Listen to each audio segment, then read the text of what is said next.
الحمد لله رب العالمين والصلاة والسلام على سيد الأنبياء والمرسلين محمد بن عبد الله وعلى آله وأصحابه أجمعين أما بعد مستعد دجال کی ذات کے سلسلے میں چند باتیں آپ کے سامنے بیان کی گئی اور وہ کون ہوگا اس بارے میں جتنی رائے تھی ان میں سے دو رائے جو باقی ان کو بھی بیان کیا گیا تھا لہٰذا وہ ان دونوں میں سے کوئی نہیں ہوگا بلکہ عقید میں اس بات سے ثابت کیا گیا تھا کہ وہ پہلے سے پیدا کیا ہوا ایک شخص اور اللہ تبارک و تعالیٰ نے اس کو پیدا کیا کوئی نہیں جانتا ہے بلکہ اللہ تبارک و تعالیٰ نے اس کو دنیا کے کسی حصے کے اندر قید کیا ہوا اور جب اللہ تبارک و تعالیٰ کی طرف سے اس کے دنیا میں آنے کا وقت ہو جائے گا تو وہ آزاد کر دیا جائے گا لہٰذا نبی کریم علیہ الصلوۃ والسلام اس کی ذات کا نقشہ کھینچتے ہوئے دو تین روایتیں الگ الگ ہیں جن میں اللہ کے رسول اس کی ذات کو بتاتے ہیں ایک روایت میں اللہ کے رسول ارشاد فرماتے ہیں کہ وہ بھاری جسم والا اور چھوٹے بال والا ایک نوجوان شخص ہے ایک اور روایت ہے جس میں اللہ کے رسول ارشاد فرماتے ہیں کہ میں نے خواب میں دیکھا کہ میں طواف کر رہا ہوں اور اسی طواف کے دوران مجھ کو دجال دکھایا گیا لہٰذا دجال سرخ رنگ والا چھوٹے قد والا اور چھوٹے سے مراد پختلے اور بھاری بھرکم جسم والا اور چھوٹے بالوں والا ایک نوجوان شخص جس کی ایک آنکھ نہیں یہ اس کا نقشہ ہے کہ وہ ایک بہت لمبا چوڑا آدمی نہیں ہوگا بلکہ عام انسانوں کے تھوڑا سا پل سکتا ہوگا اور اس کا جسم بھاری ہوگا رنگ سرخ ہوگا اور بال اس کے گھگریانے اور چھوٹے ہوں لہٰذا یہ دنیا میں آئے گا تو دنیا میں فساد پھیلائے گا جیسا کہ پچھلے ہفتے روایت آپ کے سامنے بیان کی گئی ہم بھی روایت میں اس میں سے ایک بات آپ کو بتا دیتا ہوں کہ اللہ کے رسول نے ارشاد فرمایا تھا کہ جب سے حضرت آدم علیہ السلام کو اللہ نے پیدا کیا ہے اس وقت سے قیامت تک آنے والے فتنوں میں سب سے بڑا فتنہ ہے لہٰذا کہ زمین پر فساد پھیلائے گا اور زمین پر فساد پھیلانے کا اس کا طریقہ کیا ہوگا کیسے فساد پھیلائے گا یہ تمام باتیں ہدایات کے اندر آ رہی ہیں لیکن اللہ کے رسول نے ایک جگہ ارشاد فرمایا کہ اس دجال کے آنے سے پہلے 30 چھوٹے دجال آئے اور ایک دوسری روایت میں ہے کہ 70 یا 70 سے کچھ زیادہ چھوٹے دجال آئے لہٰذا روایت دو طرح کی ہو گئی 30 کی تھی اور 70 کی ان دونوں روایتوں میں اللہ کے محدثین نے جو ان دونوں روایتوں کے اندر تقدیر کی ہے اور ایک دوسری راہ نکالی ہے وہ یہ ہے کہ دجال کئی کیٹیگری کے ہیں ایک کیٹیگری کا یعنی سب سے بڑی جو دجال ہے وہ تو یہ اکیلا ہو اور بی کیٹیگری میں 30 لوگ ہوں تو اس طریقے سے دجالوں کی جو تعداد ہے وہ ایک نہیں ہے بلکہ وہ 100 سے زائد ہے سوال یہ پیدا ہوتا ہے کہ یہ اتنے سارے دجال کیا کریں یہ سارے دجال جو ہیں وہ اس ایک بڑے دجال کے آنے سے پہلے تیاری کریں اس کے لیے میدان سجائیں تمام چیزیں تیار کر کے رکھیں گے کہ وہ آئے گا تو پھر اس کو آنے کے بعد کچھ کرنے کی ضرورت نہیں ہوگی بلکہ آتے ہی وہ اپنا کام شروع کریں لہٰذا اس چیز کے اوپر ہم روشنی ڈالنے کے بعد اس لیے کہ اس کو سمجھنے میں تھوڑا سا وقت لگے گا اور اس کو سمجھانے میں بھی تھوڑی سی ڈیٹیل میں جانا پڑے گا اس سے پہلے ہم چند روایات بیان کرتے ہیں اللہ کے رسول نے ارشاد فرمایا کہ یہ نکلے گا عراق اور شام کے درمیان کے راستے پر، جو پچھلے ہفتے آ گئی تھی یہ روایت۔ دوسری روایت میں اللہ کے رسول ارشاد فرماتے ہیں کہ اس کے ساتھ جب یہ نکلے گا تو 40,000 یہودی اصفہان سے نکلیں گے، اصفہان سے 40,000 یہودی نکلیں گے جو ایرانی چادریں اوڑھے ہوں گے۔ اب یہ اصفہان کیا ہے؟ آپ نے تو شاید نام بھی کہیں پتہ سنا ہوگا۔ اصفہان ایک صوبہ ہے ایران کا، ایران کے اندر ایک صوبہ ہے اصفہان، اور آج اگر ہم غور کریں تو اصفہان کے اندر آج یہودیوں کی بڑی تعداد ہے۔ اصفہان میں آج یہودی ایک بڑی تعداد کے اندر رہتے ہیں، اور یہ ایران کے اندر ہے۔ عجیب بات یہ ہے کہ ایران کو دنیا کا میڈیا آج اسرائیل کا دشمن ظاہر کرتا ہے، ہمیں یہ بتاتا ہے کہ ایران کی دشمنی ہے اسرائیل سے، جبکہ اللہ کے رسول یہ فرماتے ہیں کہ اصفہان سے یہودی نکلیں گے جو کہ دجال کے ساتھ ہیں۔ اب ہم میڈیا کی بات کو مانیں یا اللہ کے رسول کی بات کو مانیں؟ اللہ کے رسول نے جو بات بتلائی ہے اگر ہم غور کریں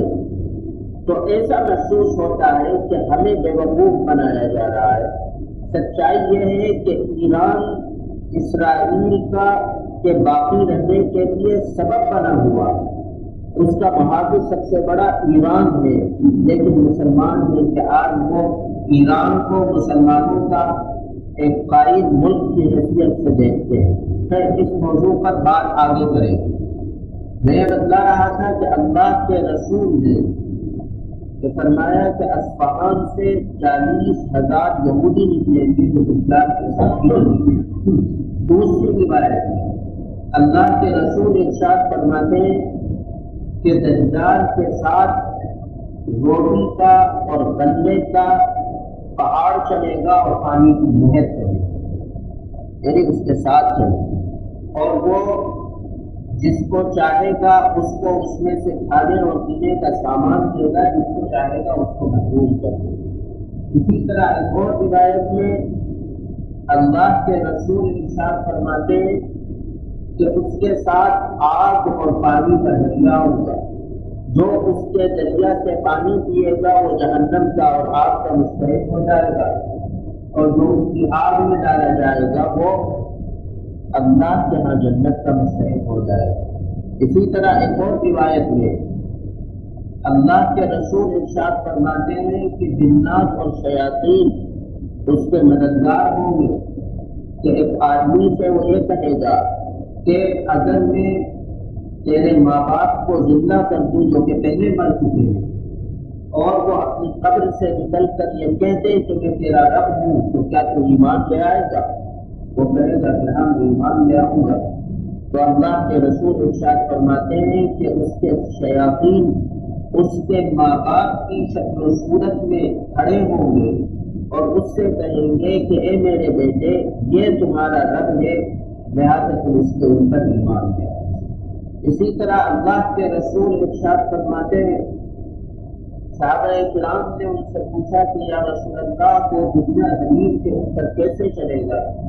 تو اللہ کے رسول ارشاد فرماتے ہیں کہ وہ زمین پر ایسے چلے گا جیسے کہ ہوا بادلوں کو اڑائے لے گا۔ ایک اور روایت میں اللہ کے رسول ارشاد فرماتے ہیں کہ اس کی سواری، اس کا جو گدھا ہوگا، اس کے دونوں کانوں کے درمیان 40 ہاتھ کا فاصلہ ہوگا۔ یہ تمام روایتیں، اب ان روایتوں کو ہم پڑھتے ہیں تو ایسا محسوس ہوتا ہے جیسے کہ قصے اور کہانیاں۔ اسی طریقے سے اب سے پہلے زمانے کے اندر جب لوگ ان حدیث کو پڑھتے تھے اور دیکھتے تھے تو وہ یہ سمجھتے تھے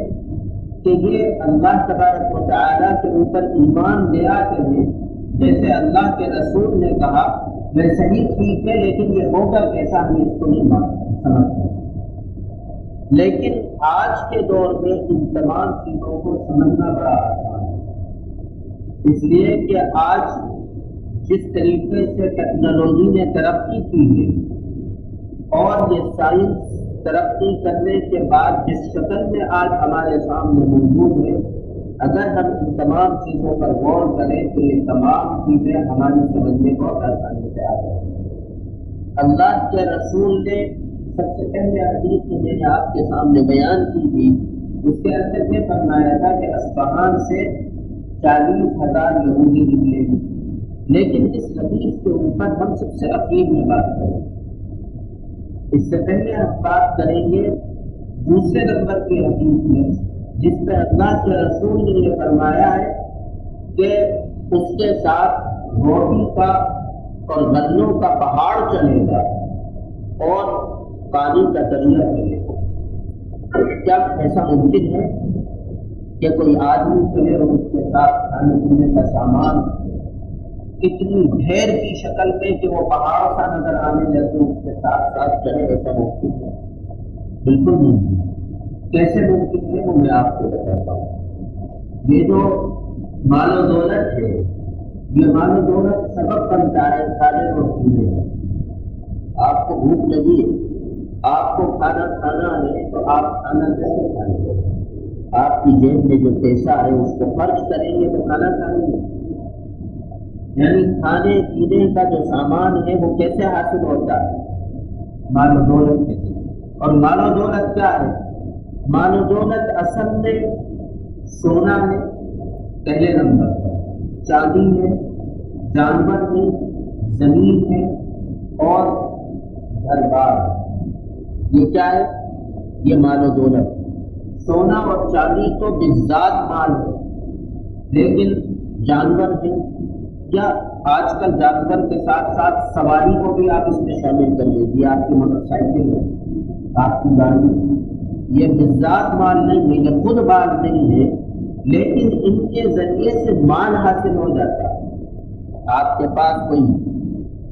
ایک بکری ہے، آپ جب چاہیں اسے بیچ کے پیسہ حاصل کریں۔ اسی طرح آپ کے پاس موٹر سائیکل ہے، جب چاہیں بیچ لیں اور پیسہ بنا لیں۔ آپ کے پاس زمین ہے، جب چاہیں اس سے پیسہ بنا لیں۔ گھر ہے، جب چاہیں اس سے پیسہ بنا لیں۔ اصل میں بالذات مال تو دو ہی ہے، سونا اور چاندی، باقی یہ چیزیں بھی کسی نہ کسی حد تک مال ہے۔ اب مال جو ہے وہ آج آپ کے ہاتھ میں نہیں رہا، سارا مال آپ کے ہاتھ سے چھینا جا چکا ہے۔ کتنا سونا رکھا ہے گھر میں؟ بہت زیادہ، اگر کسی کے پاس ہے تو 8-10 تولہ 15 تولہ سونا ہوا تو بہت سونا ہوا،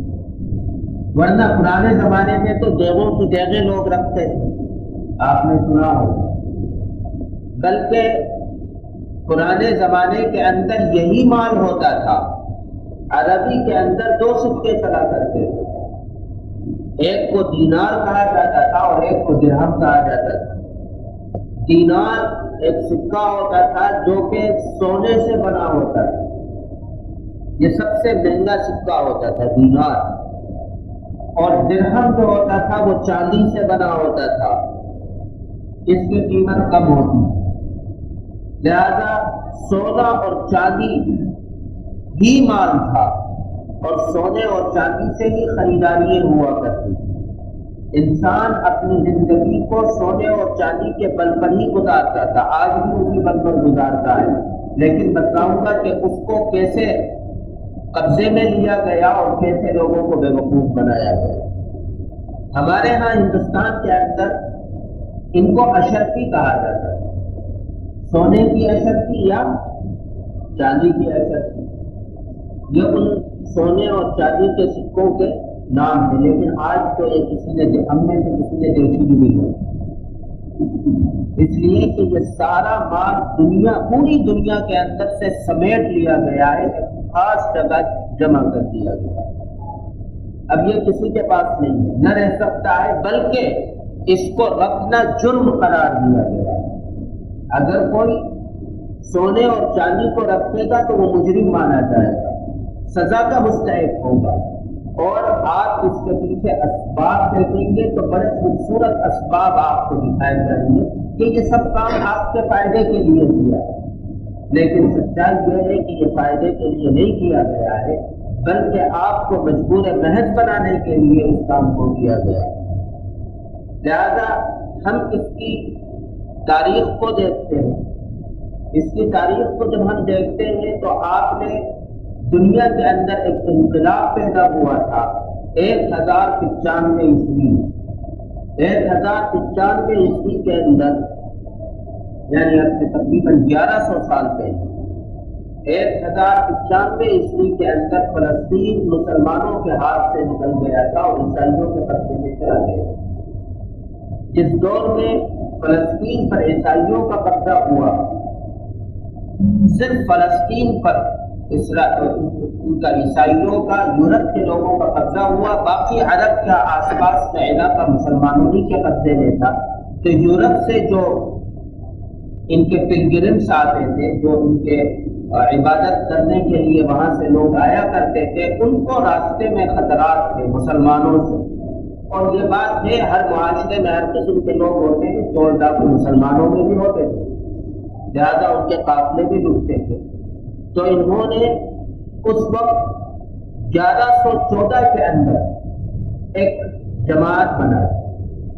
جس جماعت کا نام ٹیمپلرز رکھا ہے۔ یہ ٹیمپلرز، ان کا کام یہ تھا کہ یہ مسجد اقصیٰ کی بھی حفاظت کریں اور مسجد اقصیٰ کے راستے کی بھی حفاظت کریں۔ انہوں نے اپنی جماعت کے اندر ایک شعبہ بنایا، ایک الگ سے ایک جماعت بنائی اپنی جماعت کے اندر، اس کا نام انہوں نے نائٹس رکھا۔ اس کے اوپر بہت سی موویز بھی بنائی موجود ہیں اور بہت سے کتابیں بھی لکھی گئی ہیں۔ ان نائٹس کا نام یہ تھا، کام یہ تھا ان نائٹس کا کہ فلسطین آنے کا جو راستہ ہے اس راستے کو محفوظ کیا جائے۔ لہذا بات کو لمبا نہ کرتے ہوئے 1114 سے